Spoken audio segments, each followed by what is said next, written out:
Hey boys and girls, my name is Beth Silver. I'm a member of the McDowell County Board of Education, a former teacher at Glenwood Elementary School. This is my granddog Mia. We're going to read to you one of my favorite Dr. Seuss books, and that is the Lorax. While I'm reading this to you, I want you to see if I look familiar because I am also the mom of one of your teachers. I want to see if you can figure out who it is. I'll tell you at the end of the story. Are you ready? The Lorax.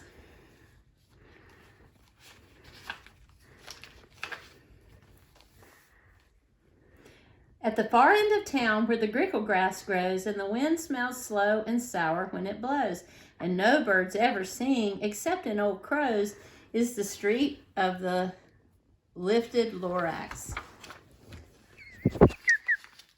Mia. And deep in the grickle grass, some people say, if you look deep enough, you can still see today where the Lorax once stood, just as long as it could before somebody lifted the Lorax away.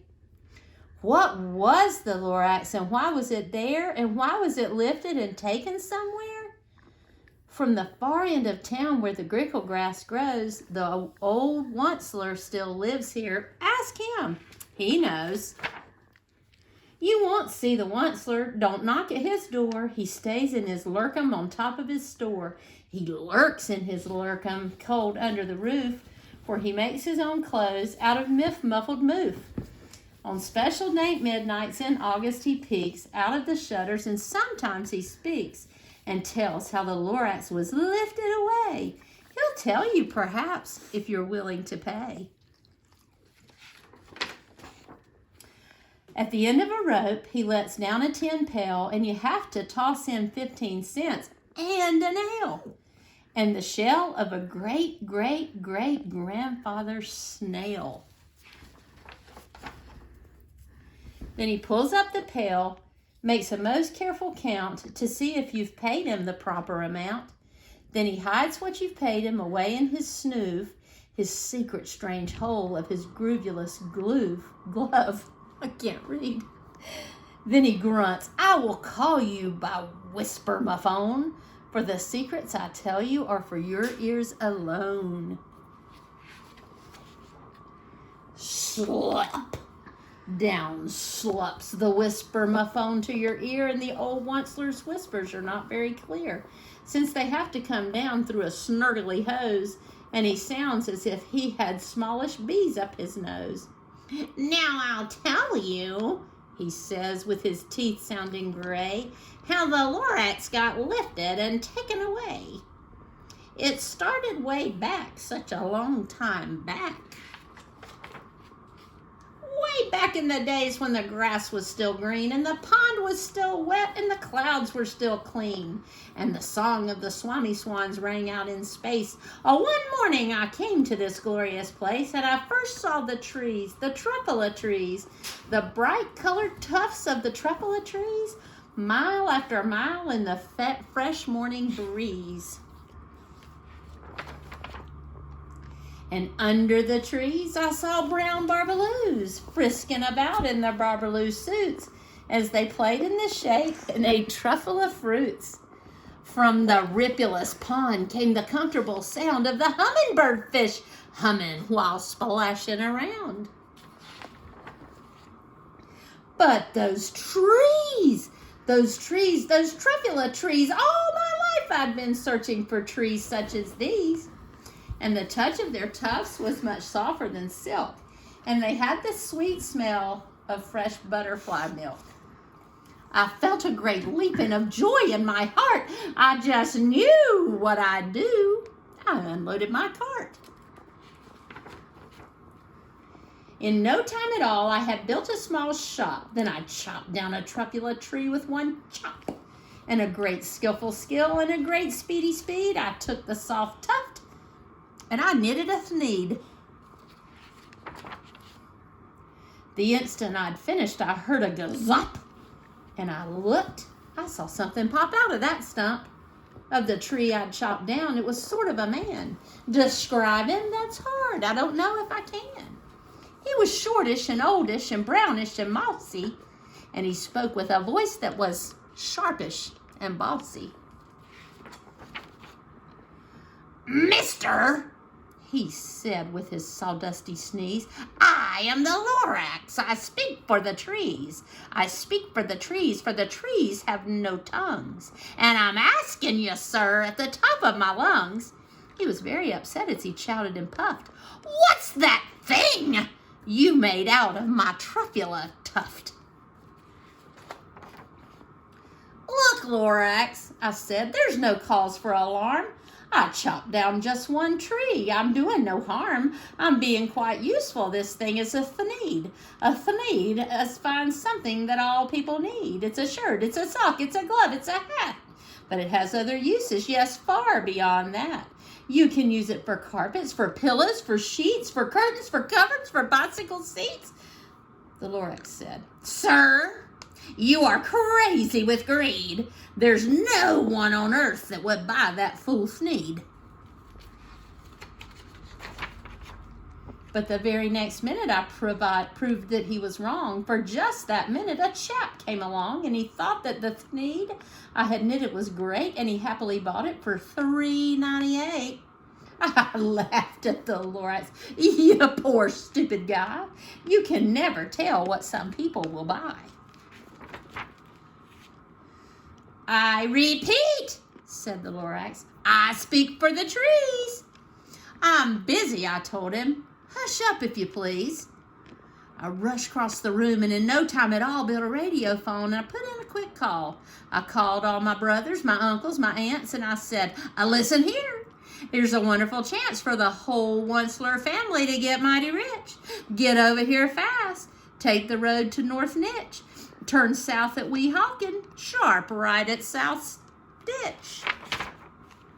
And in no time at all, the factory I built, the whole Onceler family was working full tilt. We were all knitting thneeds, just as busy as beads, to the sound of the chopping of truffula trees. Then, oh baby, oh how my business did grow. Now chopping one tree at a time was too slow, so I quickly invented my super axe hacker, which whacked off 4 truffula trees in one smacker. We were making thneeds 4 times as fast as before. Well, that Lorax, he didn't show up anymore. But the next week, he knocked on my new office door. He snapped, "I am the Lorax who speaks for the trees, which you seem to be chopping as fast as you please.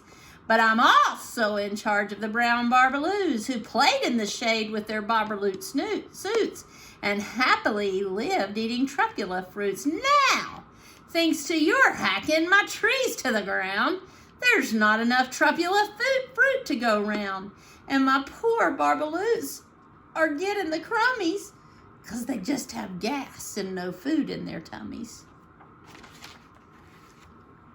They loved living here, but I can't let them stay.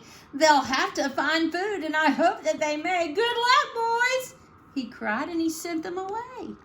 I, the Onceler, felt sad as I watched them all go, but business is business, and business must grow regardless of the crummies and tummies, you know. I meant no harm. I most truly did not, but I had to grow bigger, so bigger I got. I biggered my factory, I biggered my roads, I biggered my wagons, and I biggered the loads of the thneeds I shipped out. I was shipping them forth to the south, to the east, to the west, to the north. I went right on bigger and selling more thneeds, and I biggered my money, which everyone needs. Then again he came back. I was fixing some pipes when that old nuisance Lorax came back with more gripes. "I Lorax," he coughed and he whiffed and he sneezed and he snuffled and snarled and sniffed. "Onceler," he cried with a crufulous croak, "Onceler, you're making such smogulous smoke. My poor swami swans, why they can't sing a note. No one can sing who has smog in his throat." "And so," said the Lorax, "please pardon my cough. They cannot live here, so I'm sending them off. Where will they go? I don't hopefully know. They may have to fly for a month or a year to escape from the smog you've smuggled up around here."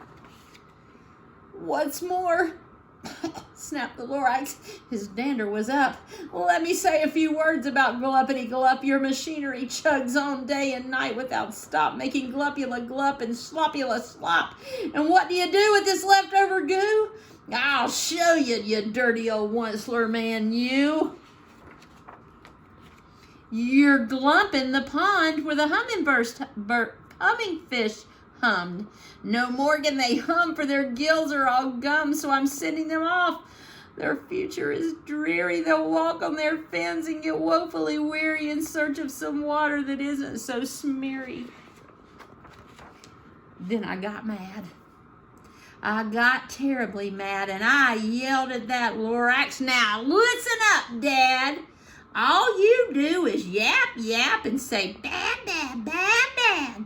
Well, I have my rights, sir, and I'm telling you I intend to go on doing just what I do. And for your information, you Lorax, I'm figuring on biggering and biggering and biggering and biggering, turning more truffula trees into thneeds, while everyone needs.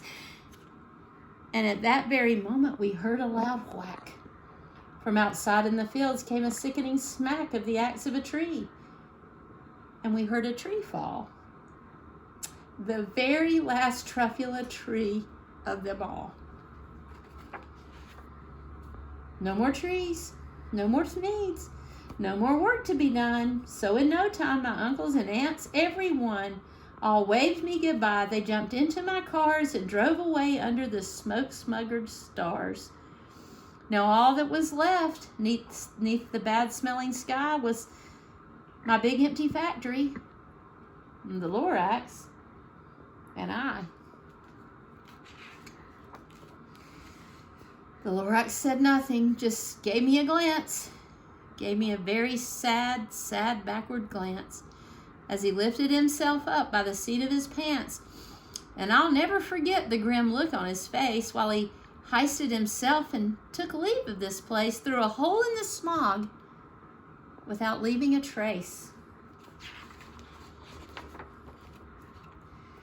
And all that the Lorax left here in this mess was a small pile of rocks with one word, unless. Whatever that meant, well, I just couldn't guess. That was a long, long ago. But each day since that day, I sat here and worried away through the years while my buildings have fallen apart. I've worried about it with all of my heart. But now, said the onceler, now that you're here, the word of the Lorax seems perfectly clear. Unless someone like you cares a whole awful lot, nothing's going to get better. It's not. So, catch, said the onceler, and he let something fall. It's a truffula seed. It's the last one of all. You're in charge of the last of the truffula seeds. And truffula trees are what everyone needs. Plant a new truffula. Treat it with care. Give it clean water and feed it fresh air. Grow up a forest. Protect it from axes that hack. Then, the Lorax and all his friends might come back. The end. Boys and girls, we got one world, and it's our job to bring the Lorax and all of his trees and his friends back. Now, I promised you I'd tell you who my special connection is at West Marion. It's Miss Silver, your second grade teacher. Boys and girls, thank you so much for letting me be a part of today. Miss Green, thank you for inviting me. Take care, boys and girls. Take care, teachers. I'm proud of you. You guys are doing a great job.